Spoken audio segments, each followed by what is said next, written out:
Hello friends, welcome to the NIOS. I am Kaushal Kishore from Central University of South Bihar. Today I will discuss with you on a topic which is entitled Stages of Thinking, Paiget's theory and Bruner's theory. The objectives of today's session are to make the viewers familiarize about different stages of thinking as described in Paiget's theory of cognitive development and in Bruner's theory of cognitive development. It is expected that after completion of this session, the viewers will be able to recall the Paiget's theory of cognitive development, define the technical terms used in Paiget's theory, give new examples related to various indicators of a particular stage of thinking, identify various thinking behaviors exhibited by a child in different stages of thinking, recall the Bruner's theory of cognitive development, define the technical terms used in Bruner's theory, compare the views of Paiget and Bruner related to cognitive development of a child, plan their teaching in light of both the theories. Let us first talk about Paiget's theory. Before going to the different stages suggested by Paiget in his theory, let us understand the background of this theory. Paiget, who is known as Swiss psychologist, was basically a biologist. While he was working in Alfred Binet's laboratory and when Binet was working on an intelligence test for the children, the reasons children gave for their wrong answers fascinated Jean Piaget and prompted him to study the thinking behind their answers. The students were answering, the children were answering wrong and they were explaining their wrong answers, and it attracted Piaget to work upon. Then he, along with his wife, who was earlier his student, they started observing their own 3 children, and then Piaget devised a model describing how humans go about making sense of their world by gathering and organizing information. According to Piaget, certain ways of thinking are quite simple for an adult, are not so simple for a child.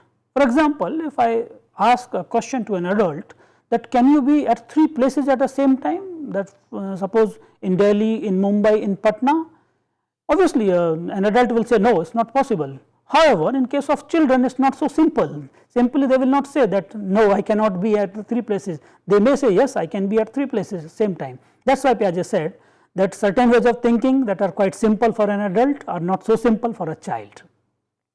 Further, Piaget proposed that our thinking processes change radically, though slowly, but from birth to maturity.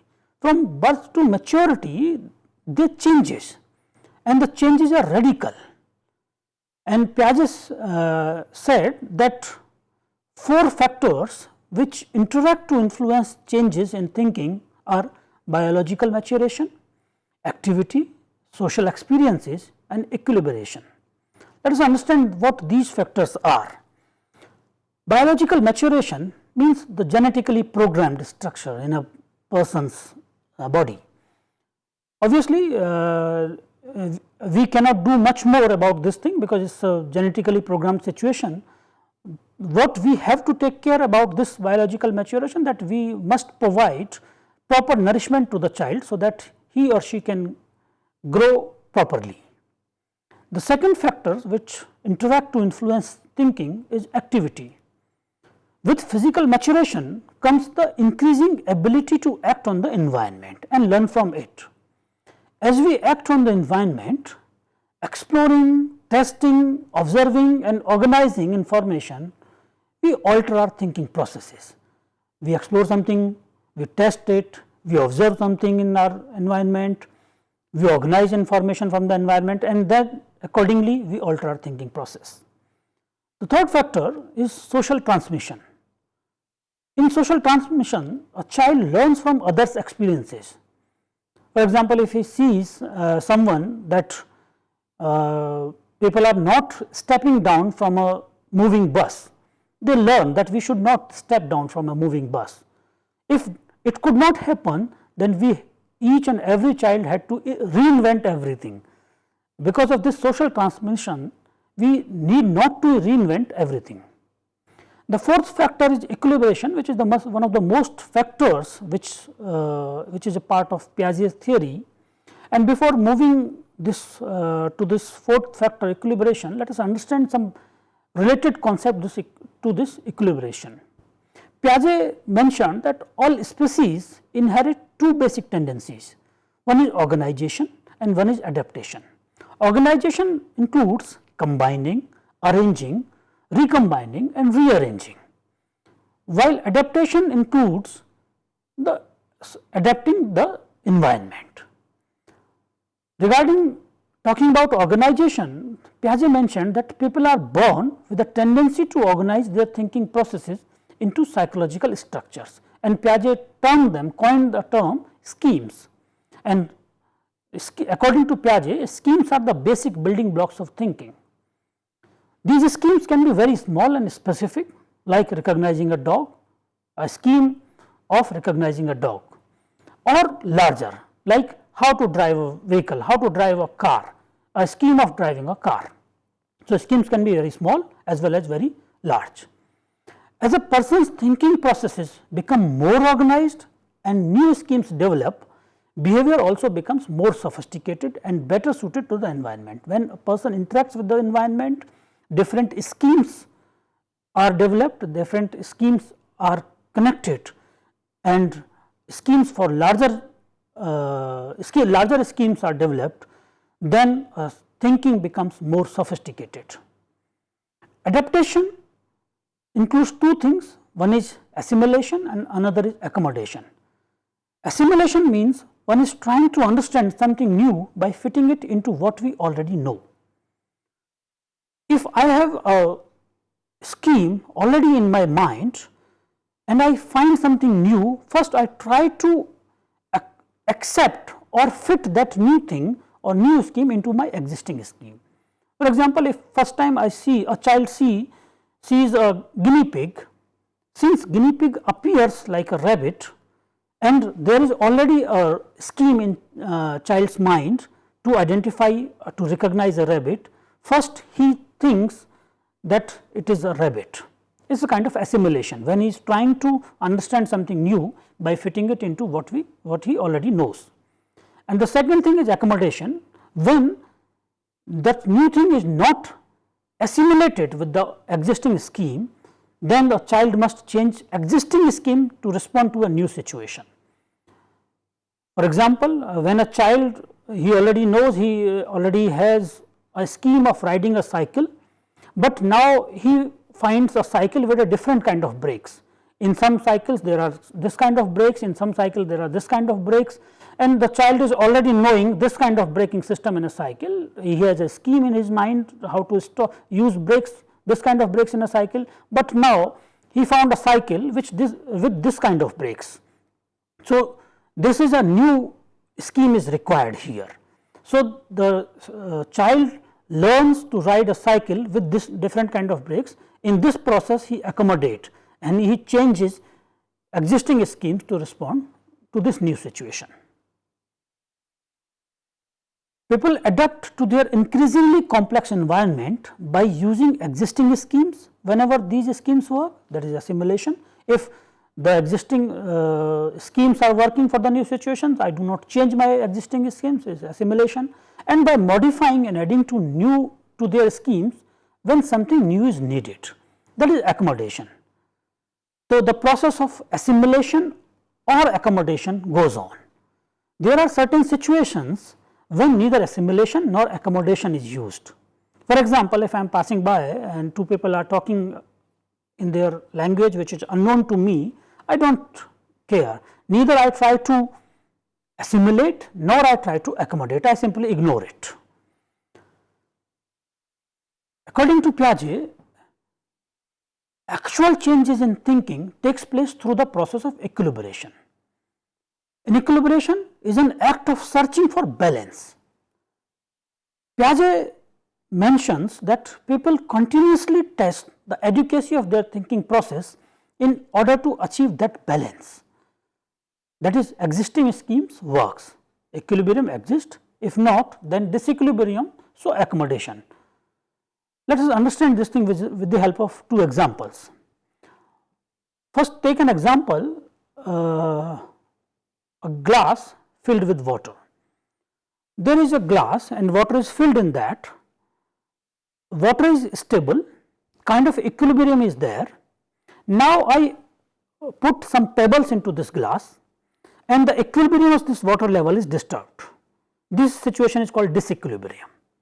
After some time, when the pebbles are set at the bottom, new equilibrium is achieved. Earlier this was the equilibrium of water level, now pebbles are added into it, that glass, and this condition of disequilibrium came. Now new equilibrium is achieved at this stage. This is situation of equilibrium, disequilibrium, and again equilibrium. Another example we can take that, suppose as a child I know that Sanskrit is the oldest language of world. This is an equilibrium state of my knowledge, of my thinking. My existing scheme is working and I am happy with that equilibrium is there. One day I came across, one person told me that no, Sanskrit is not the oldest language of the world, Tamil is the oldest language of the world. Now my existing scheme is disturbed, my equilibrium is disturbed, there is a situation of disequilibrium. So I have to either go with the existing scheme, or I have to change my existing scheme to accommodate the new information. I will try to find, what will I do? I will try to find which is true, whether Sanskrit is the oldest language or Tamil is the oldest language, and after searching I came to know that Tamil is the person who was right and the Tamil is the oldest language of the world. So now I accepted that no, Sanskrit is not the oldest language of the world, Tamil is the oldest language of the world. So my new equilibrium is achieved and thus my thinking is enhanced. Earlier my equilibrium was there that Sanskrit is the oldest language. With that information that no, Sanskrit is not the oldest language, a kind of situation of disequilibrium came, and then with the certainty of the new information, no, that Tamil is the oldest language, new status of equilibrium is there.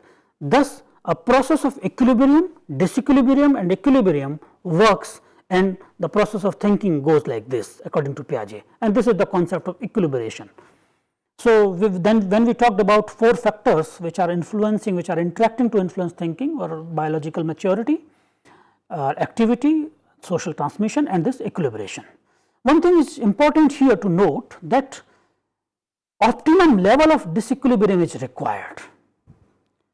What does it mean?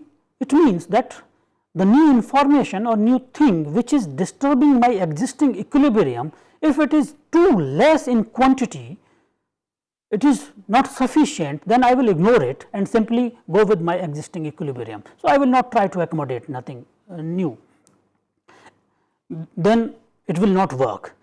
Another case, if the information or the point which is disturbing my equilibrium is too high level, then again I will try to ignore it.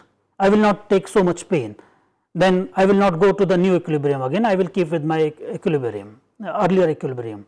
So to change in thinking process, it is important to note that optimum level of disequilibrium is required.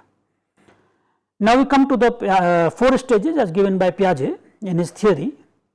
Piaget believed that all people pass through the same 4 stages in exactly the same order, but different period of transition may be there for a different child.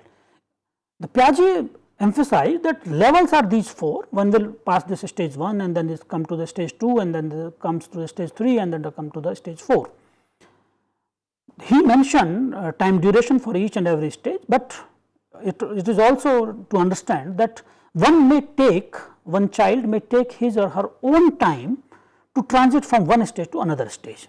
That is why Orlando and Mercado in 1996 concluded that knowing a student's age is never a guarantee you will know how the child thinks.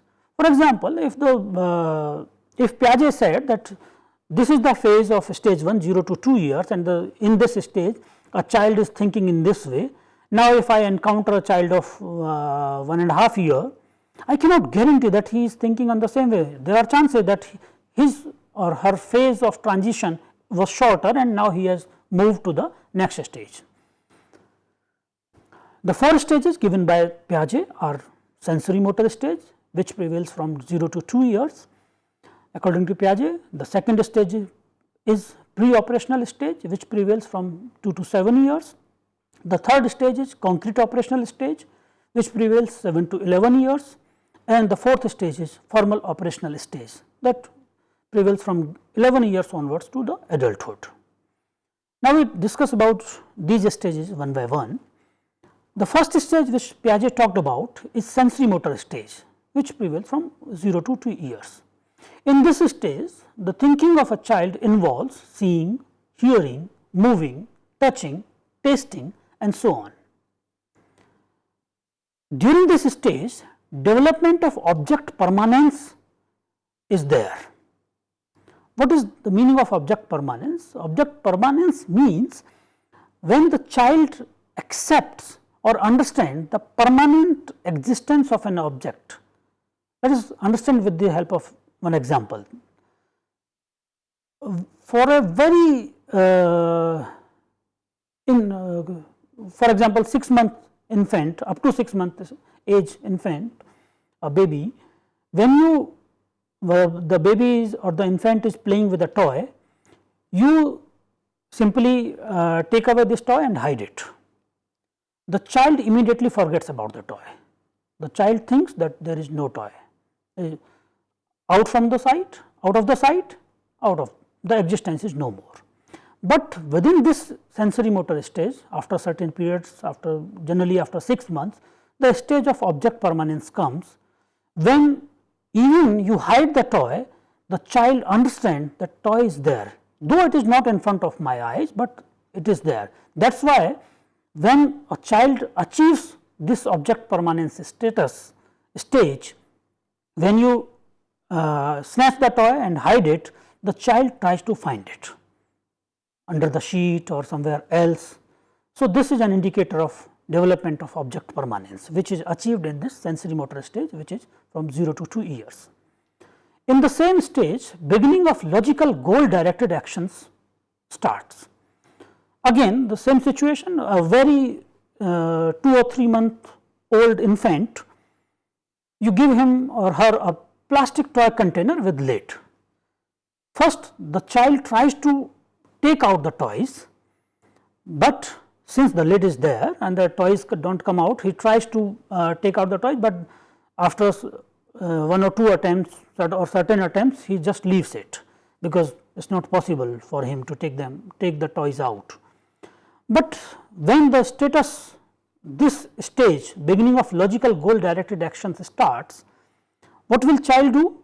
That first he will try to take out the toys, and if the toys are not coming out, he will observe it, he will open the lid, takes out the toys, and if while taking out the toys, if some toys are stuck, he will try to shake the container. In the same sensory motor stage, learning to reverse action. In the take the previous example of this plastic toy container with lid, the child can also refill the container with those toys. One thing is important here to mention and to note, that in this stage the child is learning to reverse action, but not reverse thinking. There are two different things. Reverse action is related to motor activity, however, reverse thinking is some higher ability, which we will discuss in coming slides. In this sensory motor stage, reflex action of a child converts into intentional activities. Then the next stage of this Piaget's theory comes, and that is called pre-operational stage. The term is pre-operational. The domain of this or the duration of this pre-operational stage according to Piaget is 2 to 7 years. Before understanding the concept of pre-operational stage, let us understand what is the term operational operation means. According to Piaget, operation are the actions that are carried out and reversed mentally rather than physically. Remember the previous example, when child was refilling the container, the toy container, it was a physical activity. He was reversing the action physically. In operation, the process are reversed mentally rather than physically. Since it is pre-operational stage, so these kind of operations are not there again. This stage is pre-operational, so absence of reversible thinking, operation is not there. Again, an example of reversible thinking is that if A is B's brother, so B is also A's brother, but in pre-operational, since it is an operational in which the child is capable to think reversibly, it is a mental process, but in pre-operational stage the child is not capable to think reversibly. So, there is absence of reversible thinking in pre-operational stage, and absence of conservation is also there in pre-operational stage. What is the meaning of conservation here? Conservation, let us take an example.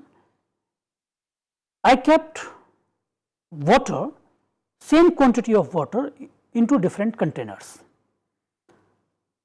The same quantity of water is first put in a container with the broad circumference. It is a broader vessel or broader glass. In this situation, the level of water is lower. Then in front of a child, I poured the same water into another glass which is of narrow dimension. Then the child thinks that the water quantity is more in the glass with narrow circumference. If a child is able to understand the water quantity is same, then the stage of conservation has been achieved.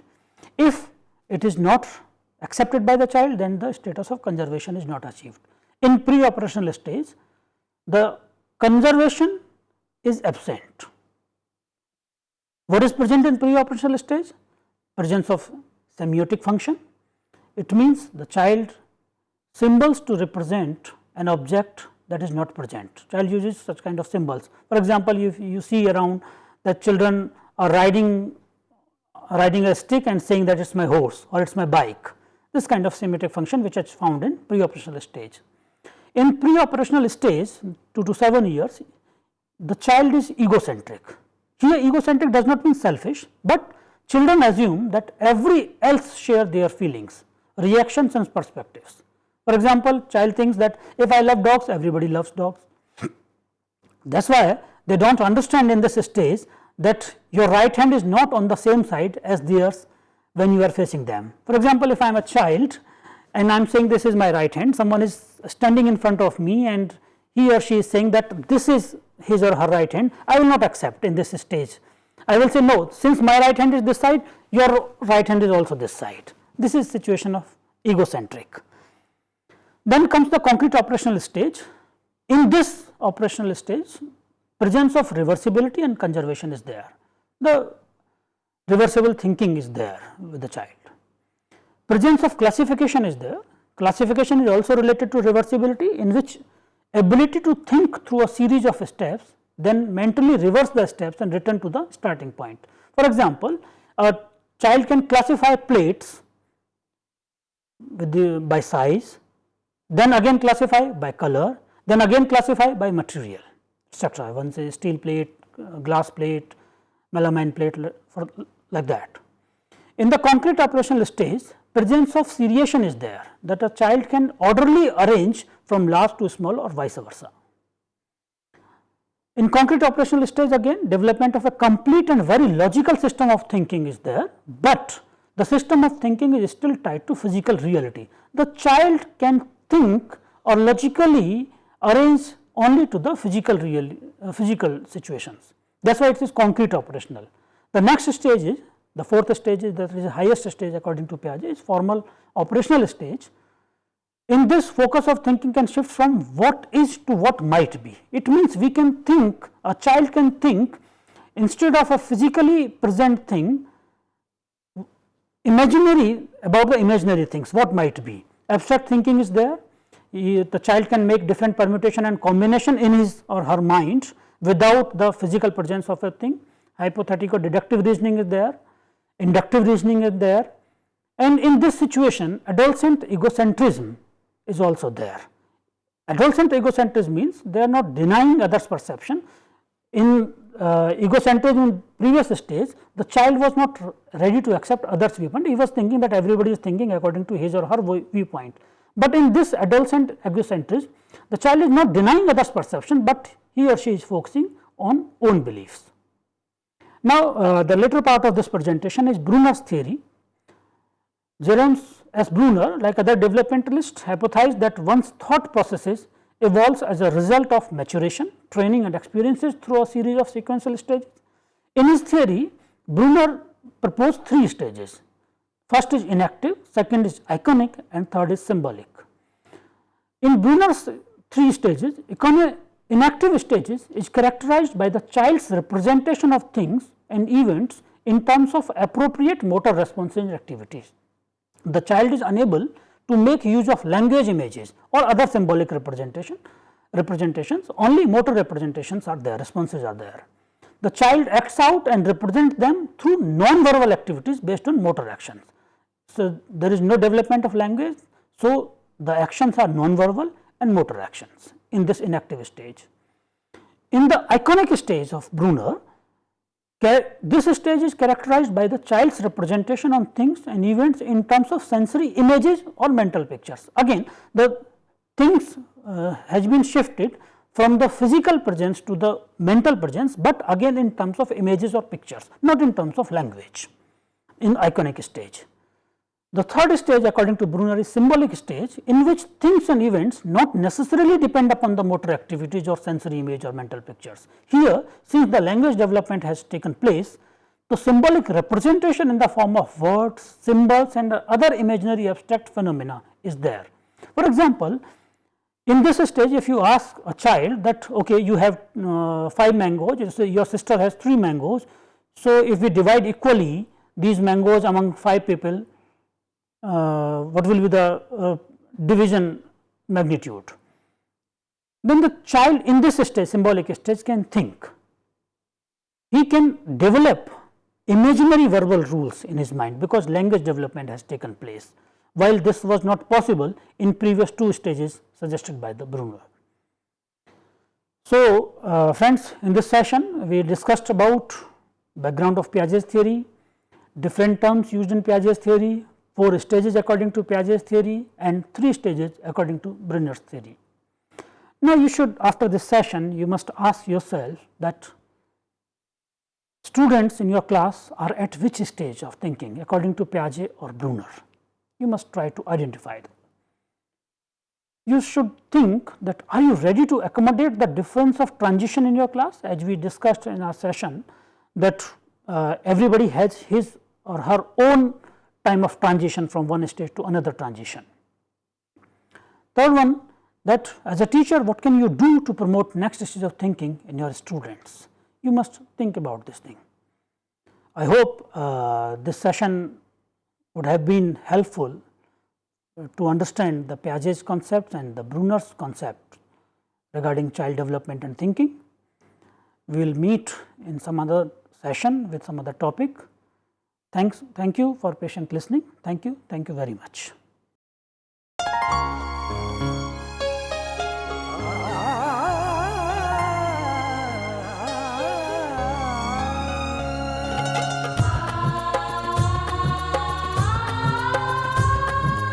जीवन ये प्रकाशित करने, राहों को आलोकित करने, हम अपना दीपक स्वयं बने, हम अपना रास्ता स्वयं चुने।